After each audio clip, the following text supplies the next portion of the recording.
इलाज होता रहा। प्राइवेट अस्पताल था। डॉक्टरों ने चड्डे का इलाज बहुत तवज्जो से किया, मगर कई पेचीदगियां पैदा हो गईं। बुखार बड़ी मुश्किल से उतरता था, फिर चंद ही घंटों में तेजी से चढ़ जाता था।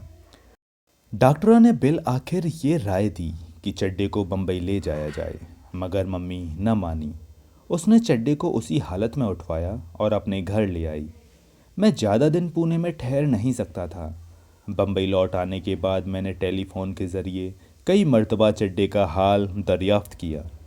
मेरा ख्याल था कि वो जांबर ना हो सकेगा, मगर फिर मुझे ये इत्तला मिलने लगी कि आहिस्ता आहिस्ता उसकी हालत संभल रही है। उन्हीं दिनों एक मुकदमे के सिलसिले में मुझे लाहौर जाना पड़ा। 15 दिन के बाद लौटा तो मेरी बीवी ने चड्डे का एक खत मुझे दिया, जिसमें सिर्फ ये लिखा था, अजीमुल मर्तबत मम्मी ने अपने नाखलफ बेटे को मौत के मुंह से बचा लिया है। इन चंद लफ्ज़ों में बहुत कुछ था। इन चंद लफ्ज़ों में जज्बात का एक पूरा समंदर था। मैंने अपनी बीवी से चड्डे के खत का जिक्र खिलाफ मामूल बड़े जज्बाती अंदाज में किया, तो उसने मुत्तसिर होकर सिर्फ इतना कहा, ऐसी औरतें अमूमन खिदमत गुजार हुआ करती हैं। मैंने चड्डे को 2-3 खत लिखे, जिनका जवाब ना आया।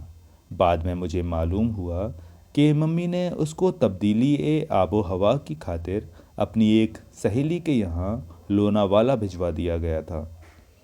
लोनावाला में चड्डा बमुश्किल 1 महीना रह सका और उकता कर चला आया। जिस रोज़ वो पूना पहुंचा, इत्तेफाक से मैं वहीं था। लंबी बीमारी के बायस वो बहुत कमज़ोर हो गया था, मगर उसकी गोगा पसंद तबीयत उसी तरह ज़ोरों पर थी।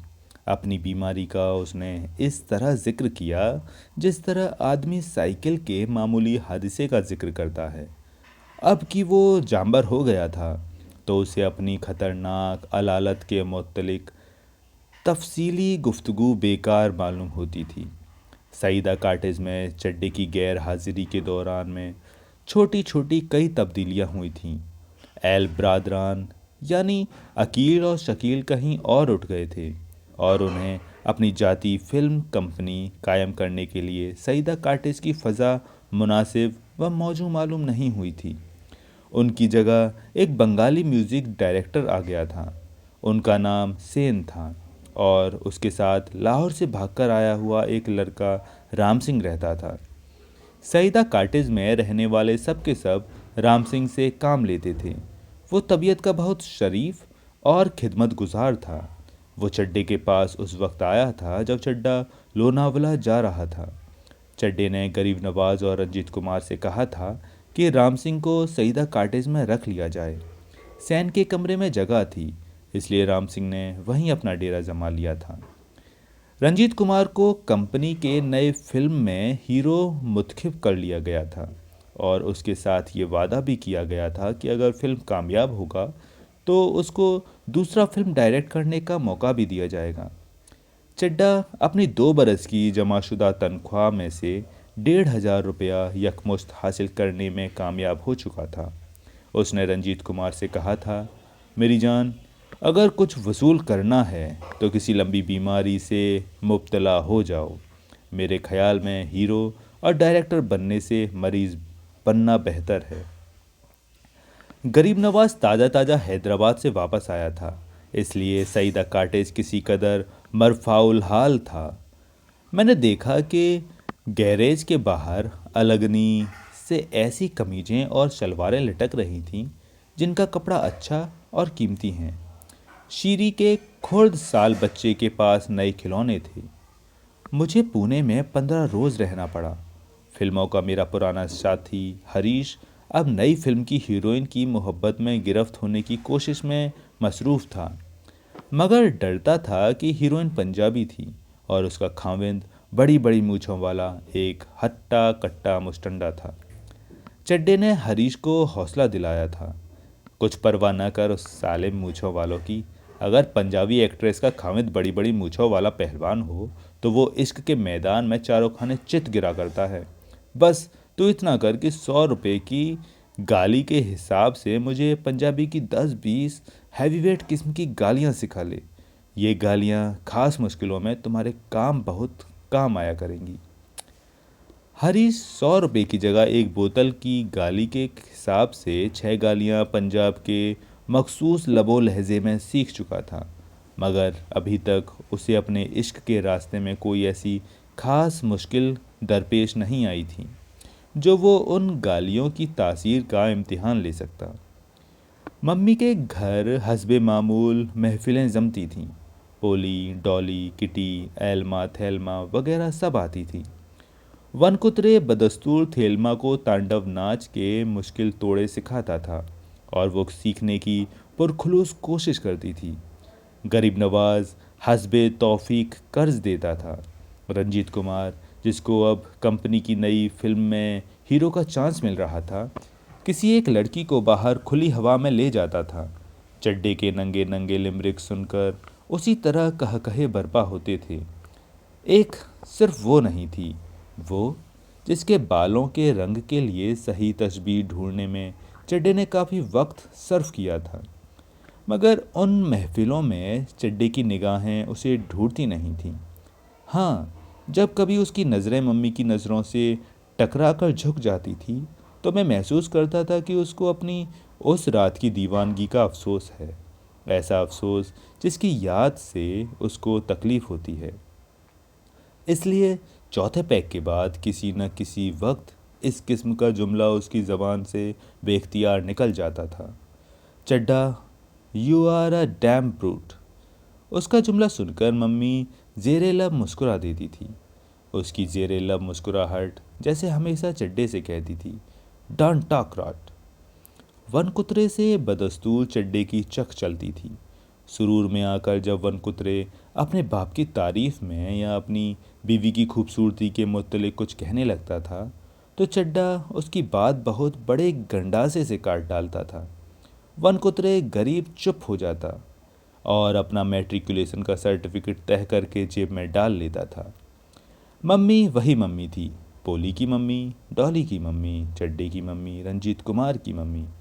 सोडे की बोतलों, गजक की चीज़ों और महफिल जमाने के दूसरे साजो सामान के इंतज़ाम में वो उसी पुरशफ़क़त इन्हिमाक से हिस्सा लेती थी। उसके चेहरे का मेकअप वैसा ही वाहियात होता था, उसके कपड़े उसी तरह शोखो सगर होते थे। गाज़े और सुर्खी की तहों से उसकी झुर्रियाँ उसी तरह झांकती थीं, मगर अब ये झुर्रियाँ मुझे मुक़द्दस दिखाई देती थीं। मुक़द्दस झुर्रियाँ जो हर वक्त नहायत वाहियात रंगों से लुथड़ी रहती थी। मम्मी वही मम्मी थी। वन कुतरे की खूबसूरत बीवी के जब इसकात हुआ तो मम्मी ही की बर वक्त मदद से उसकी जान बची। थेल्मा जब मारवाड़ी के एक खतरनाक मर्ज खरीद लाई तो मम्मी ही से इसरार पर उसके बेटों ने थेल्मा का इलाज करवाया। किटी को एक मुअम्मा हल करने के सिलसिले में 500 रुपये का इनाम मिला तो मम्मी ने किटी को मजबूर किया कि वो कम अज़ कम आधे रुपए गरीब नवाज को दे दे, क्योंकि गरीब नवाज के हाथ तंग हैं। मेरे 15 रोज़ के क़याम के दौरान से मम्मी ने कई मर्तबा मुझसे मेरी बीवी के बारे में पूछा था और तशवीश का इजहार किया था कि जब पहले बच्चे की मौत को इतने बरस हो चुके हैं तो दूसरा बच्चा अब तक क्यों नहीं हुआ। मम्मी वही मम्मी थी, लेकिन वो रंजीत कुमार से ज़्यादा रगबत के साथ बात नहीं करती थी। ऐसा मालूम होता था कि रंजीत की नुमाइश पसंद तबीयत उसकी अच्छी नहीं लगती थी। मेरे सामने एक दो मर्तबा वो अपनी नापसंदीगी का इजहार भी कर चुकी थी। म्यूज़िक डायरेक्टर सेन से मम्मी नफ़रत करती थी। चड्डा जब सेन को अपने साथ लाता था तो वो कहती थी, ऐसे जलील इंसान को यहाँ मत लाया करो। चड्डा वजह पूछता था तो वो बड़ी संजीदगी से जवाब देती थी, मुझे ये आदमी ओपरा ओपरा सा मालूम होता है, फिट नहीं बैठता मेरी नज़रों में। और चड्डा हंस देता था। मम्मी के घर की महफिलों की पुरखुलूस गर्मी लिए मैं वापस बम्बई चला आया। उन महफिलों में रिंदी थी, बलानोशी थी, जिनसी रंग था, मगर कोई उलझाव नहीं था। हर चीज़ हामला औरत के पेट की तरह काबिल फ़हम थी, उसी तरह उभरी हुई, बज़ाहिर उसी तरह कुड़ब, बैंडी और देखने वालों को गूमगू की हालत में डालने वाली, मगर असल में बड़ी सही, बासलीका और अपनी जगह पर कायम। बम्बई लौट आने के कई हफ्तों के बाद मैंने एक रोज़ सुबह के अखबारों से पढ़ा कि म्यूज़िक डायरेक्टर सेन मारा गया है। उसको कत्ल करने वाला कोई राम सिंह है, जिसकी उम्र 14-15 बरस के करीब बताई जाती है। मैंने फ़ौरन पुणे टेलीफ़ोन किया, मगर मुझे कोई मिल न सका। एक हफ्ते के बाद चड्डे का खत आया, जिसमें हादसा कत्ल की पूरी तफसील मौजूद थी, और जो मुख्तसरन में अपने अल्फाज में लिख रहा हूँ। एक रात सब सोए हुए थे कि चड्डे के पलंग पर अचानक कोई गिरा। चड्डा हड़बड़ा कर उठ बैठा। उसने रोशनी की तो देखा कि सेन है, खून में लथपथ।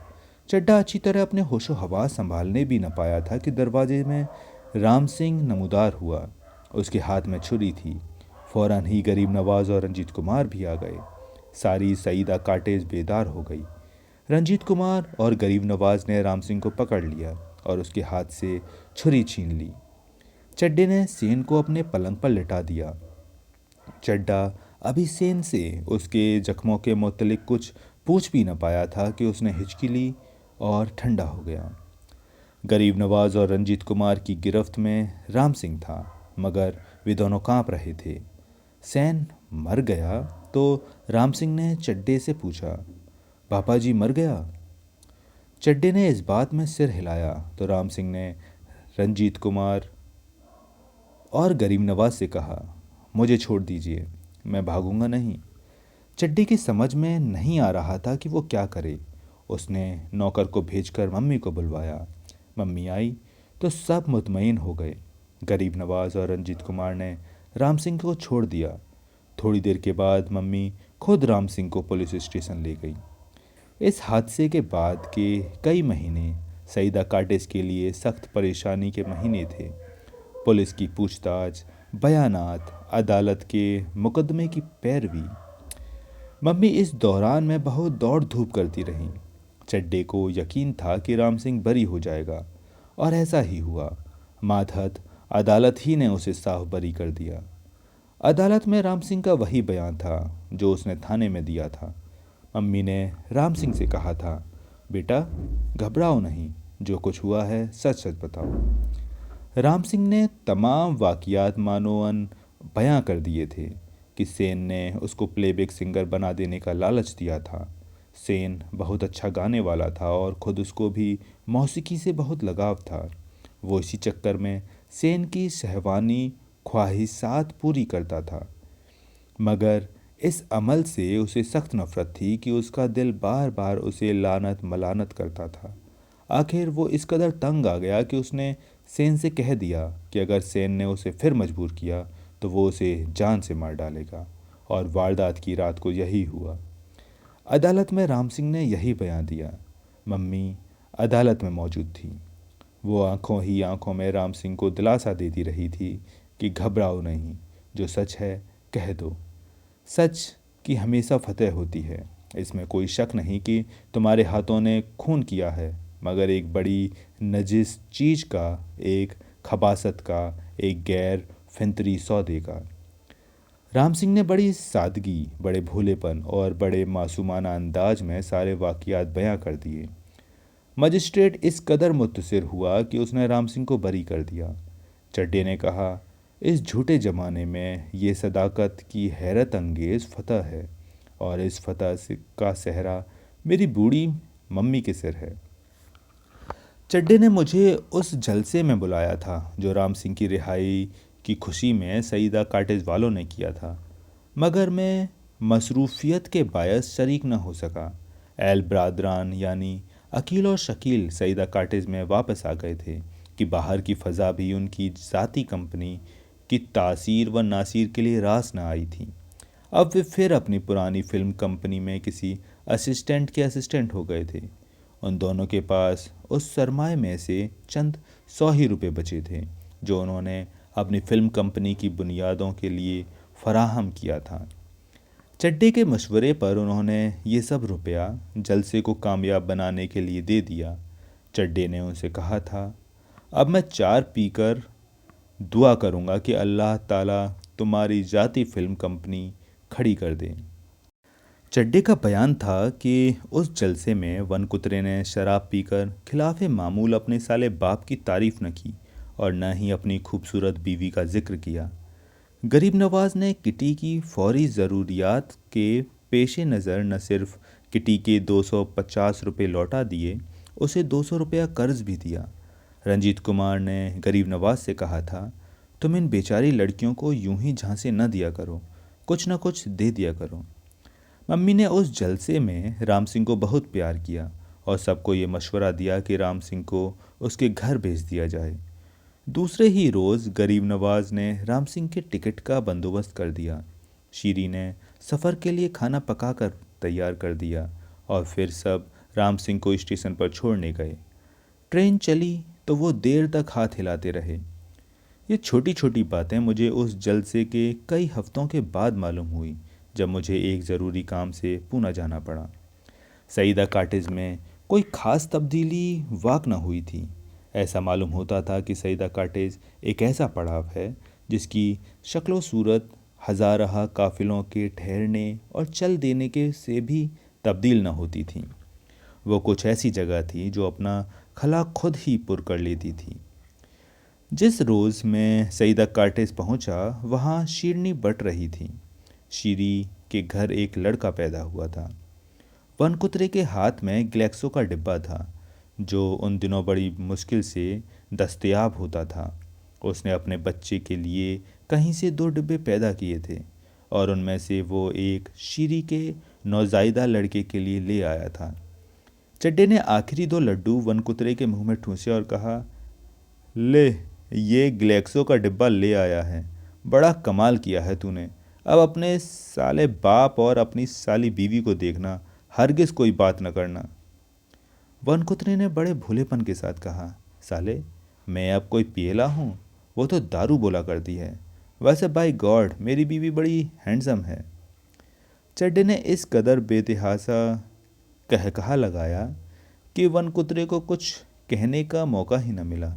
फिर चड्डा, गरीब नवाज और रंजीत कुमार मुझसे मुतवज़्ज़े हुए और उस कहानी की बातें शुरू हो गईं जो मैं फिल्मों के अपने पुराने साथी हरीश के ज़रिए से पूना के एक प्रोड्यूसर के लिए लिख रहा था।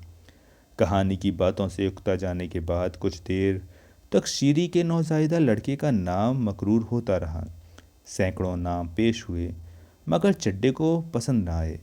आखिर मैंने कहा कि जाए पैदाइश यानी सईदा कॉटेज की रियायत से लड़का मौलूदे मसूद है, इसलिए मसूद नाम बेहतर रहेगा। चड्डे को ये नाम भी पसंद नहीं आया, लेकिन उसने आर्जी तौर पर मसूद कबूल कर लिया। चड्डे ने वन कुतरे की बात पर बेतहासा कहा लगाया था, मगर मैंने सईदा कॉटेज पहुंचने के थोड़ी देर बाद महसूस किया कि चड्डे, गरीब नवाज और रंजीत कुमार तीनों की तबीयत किसी कदर बुझी बुझी सी है। मैंने सोचा कि शायद ये खिज़ां के मौसम की वजह से है, जब आदमी खामखा थकावट महसूस करता है। शीरी का नया लड़का भी खफीफ इज़्मे हलाल का बायस हो सकता था, लेकिन ये सुबह इस्तिदलाल पर पूरा नहीं उतरता था। सन के कत्ल के ट्रेजिडी, मालूम नहीं क्या वजह थी, लेकिन मैंने कतई तौर पर महसूस किया कि वे तीनों अफसरदा थे। बज़ाहिर हंसते थे, बोलते थे, मगर अंदरूनी तौर पर मस्तरिब थे। मैं प्रभात नगर में फिल्मों के अपने पुराने साथी के घर कहानी लिखता रहा और ये मसफूरियत पूरे 7 दिन जारी रही। मुझे बार बार ख्याल आता था कि चड्डे ने इस दौरान में दखलंदाजी क्यों नहीं की है। वन कुतरे कहाँ गायब है? रंजीत कुमार से मेरे कोई गहरे मरासिस नहीं थे कि वो इतनी दूर मेरे पास आता। गरीब नवाज के मुतल्लिक मैंने सोचा कि शायद वो हैदराबाद चला गया हो। दूसरी तरफ फिल्मों का मेरा पुराना साथी अपनी नई फिल्म की हीरोइन के साथ उसके घर में उसकी बड़े बड़े मूँछों वाले खाविद की मौजूदगी में इश्क लड़ा रहा था। मैं अपनी कहानी के एक बड़े दिलचस्प बाब का मंजरनामा तैयार कर रहा था कि चड्डा भुलाए नागहानी की तरह नाजिल हुआ। कमरे में दाखिल होते ही उसने पूछा, इस बकवास का तुमने कुछ वसूल किया है? उसका इशारा मेरी कहानी की तरफ था। जिसके मुआवजे की दूसरी किस्त मैंने 2 रोज़ हुए वसूल की थी। हाँ, दूसरा 1000 परसों लिया है मैंने। कहाँ है वो 1000? वो मेरे कोट की तरफ बढ़ा। जेब में? उसने मेरे कोट की जेब में हाथ डाला, 100 के 4 नोट निकाले और मुझसे कहा, आज शाम को मम्मी के यहाँ पहुँच जाना, एक पार्टी है। मैं उस पार्टी के मुतल्लिक कुछ दरियाफ्त करने ही वाला था कि वो चला गया। वो अफसुर्दगी में जो मैंने चंद रोज़ पहले उसमें महसूस की थी, बदस्तूर मौजूद थी। वो कुछ मुस्तरिब भी था। मैंने कुछ सोचना चाहा मगर मेरा दिमाग माइल न हुआ। कहानी के दिलचस्प बाब का मंजरनामा मेरे दिमाग में बुरी तरह फंसा हुआ था। फिल्मों के अपने पुराने साथी की बीवी से अपनी बीवी की बातें करने के बाद मैं शाम को 5:30 बजे के करीब प्रभात नगर से रवाना हुआ और 7 बजे के करीब सईदा काटिस पहुंच गया। गैरेज के बाहर अलगनी पर गीले गीले पोतड़े लटक रहे थे और एल बरदरान, अकील और शकील नल के पास शीरी के बड़े लड़के के साथ खेल रहे थे। गैरेज का टाट का पर्दा हटा हुआ था और शीरी उनसे गालिबन मम्मी की बातें कर रही थी। मुझे ऐसा लगा कि मुझे देखकर वो सब चुप हो गए हैं। मैंने चड्डे के मुतल्लिक पूछा तो अकील ने कहा कि वो मम्मी के घर मिल जाएगा। मैं वहाँ पहुँचा तो एक शोर बरपा था। सब नाच रहे थे। पोली और डॉली के साथ गरीब नवाज, किटी और एल्मा के साथ रंजीत कुमार और थैल्मा के साथ वन कुतरे। चड्डा अपनी गोद में मम्मी को उठाए इधर उधर कूद रहा था। सब नशे में थे और एक तूफान मचा हुआ था। मैं कमरे में दाखिल हुआ तो सबसे पहले चड्डे ने नारा लगाया। उसके बाद देसी और नीम विदेशी आवाज़ों का एक गोला सा फटा, जिसकी गूंज देर तक कानों में सरसराती रही। मम्मी बड़े तपाक से मिली, ऐसे तपाक से जो बेतकल्लुफ़ी की हद तक बढ़ा हुआ था। मम्मी ने मेरा हाथ अपने हाथ में लेकर कहा, किस मी डियर। लेकिन उसने खुद ही मेरा एक गाल चूम लिया और मुझे घसीट कर नाचने वालों के झुरमुट में ले गई। चड्डा एकदम चीखा, बंद करो, अब फिर शराब का दौर चलेगा। फिर उसने नौकर को आवाज़ दी, स्कॉटलैंड के शहजादे, विस्की की नई बोतल लाओ। स्कॉटलैंड का शहजादा नई बोतल ले आया। वो नशे में धुत था। जब वो बोतल खोलने लगा तो बोतल उसके हाथ से गिर पड़ी और चकनाचूर हो गई।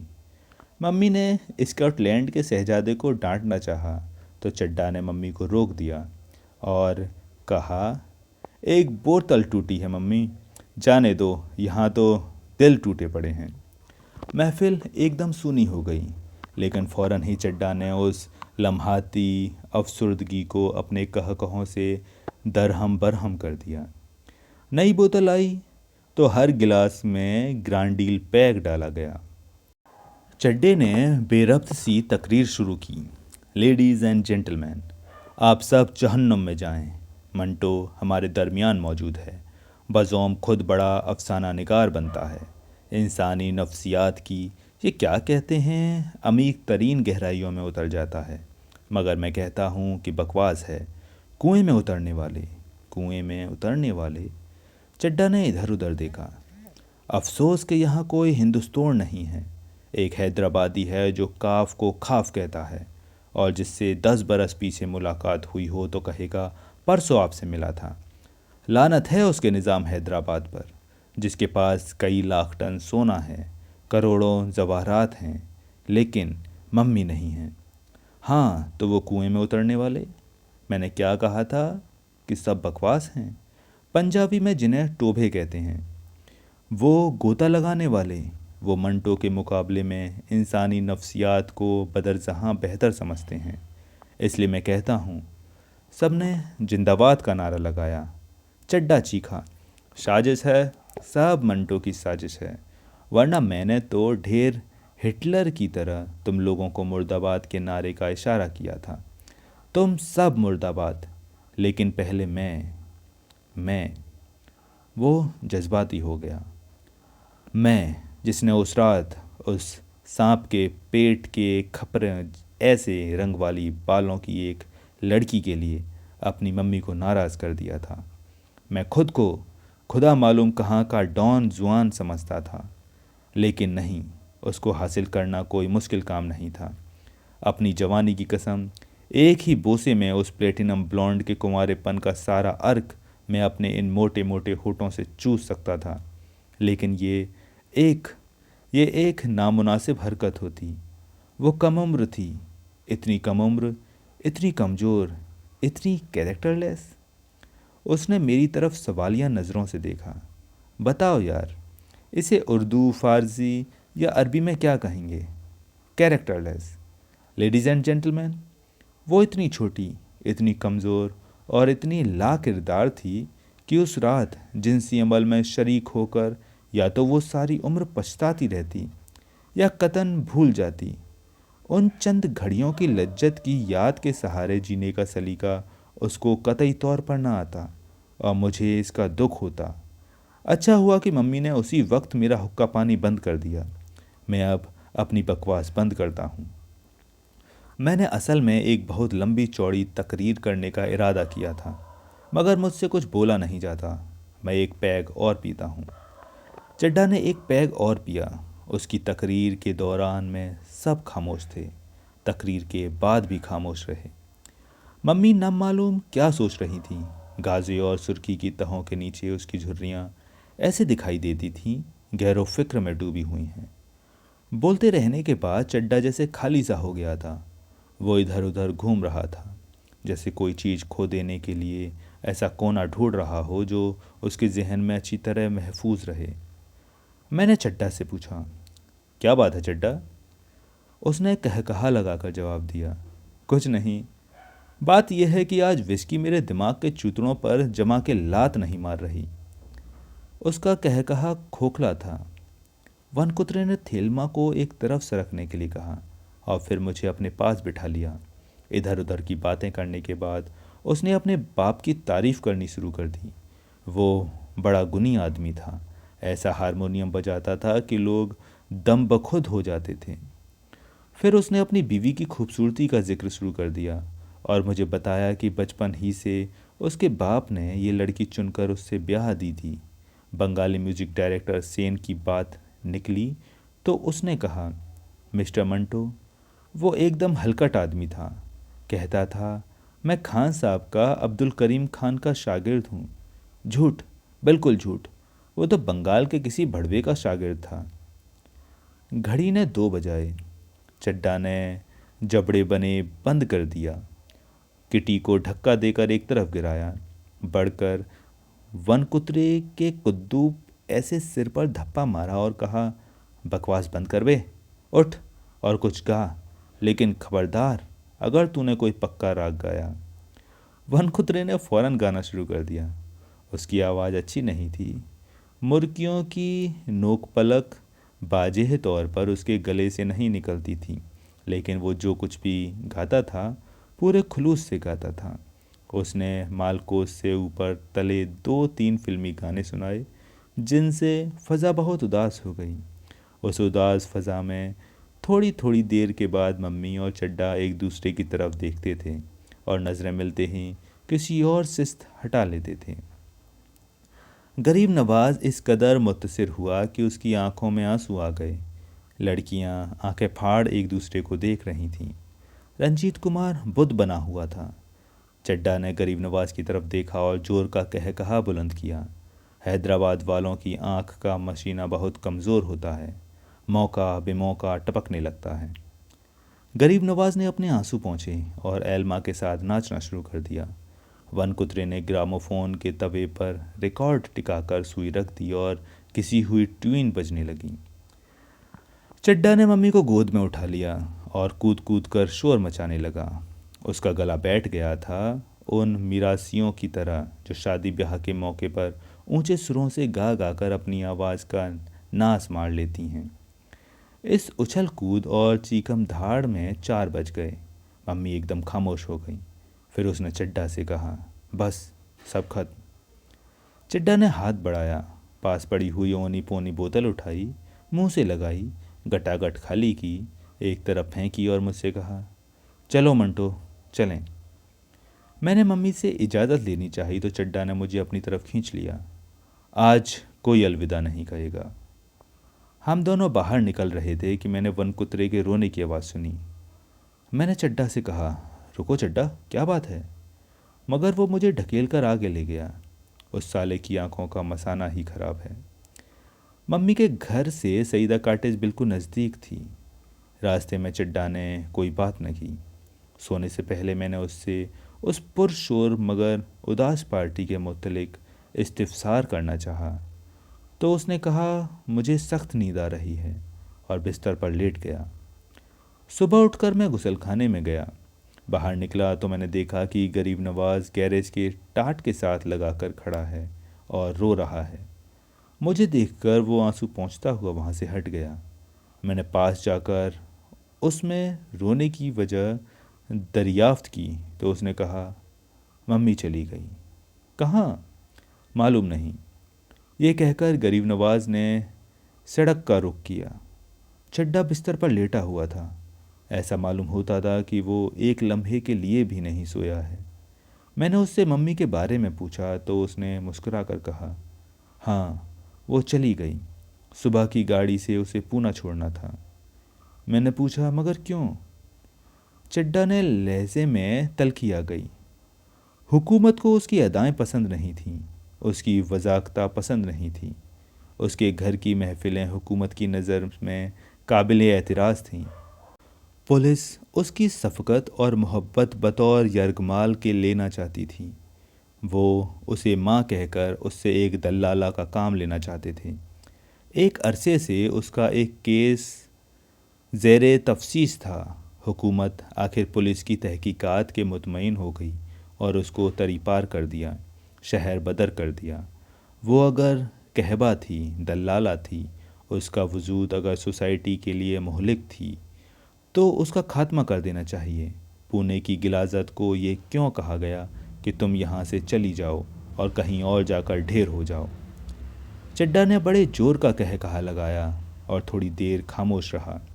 फिर उसने बड़े जज्बात भरे लहजे में कहा, मुझे अफसोस है मंटो कि उस गिलाज़त के साथ एक ऐसी पाकीज़गी चली गई है जिसने उस रात मेरी एक बड़ी गलत और नजिस तरंग को मेरे दिलो दिमाग से धो डाला था। लेकिन मुझे अफसोस नहीं होना चाहिए। वो पुणे से चली गई है। मुझ ऐसे जवानों में वैसी नजिस और गुलत तरंगें जहाँ भी पैदा होंगी, वहाँ वो अपना घर बनाएगी। मैं अपनी मम्मी उनके सुपुर्द करता हूँ। जिंदाबाद मम्मी, जिंदाबाद। चलो गरीब नवाज को ढूंढें। रो रो कर उसने अपनी जान हलकान कर ली होगी। इन हैदराबादियों की आंखों का मसाना बहुत कमज़ोर होता है, वक्त बेवक्त टपकने लगता है। मैंने देखा चड्डा की आंखों में आंसू इस तरह तैर रहे थे जिस तरह मकतूलों की लाशें।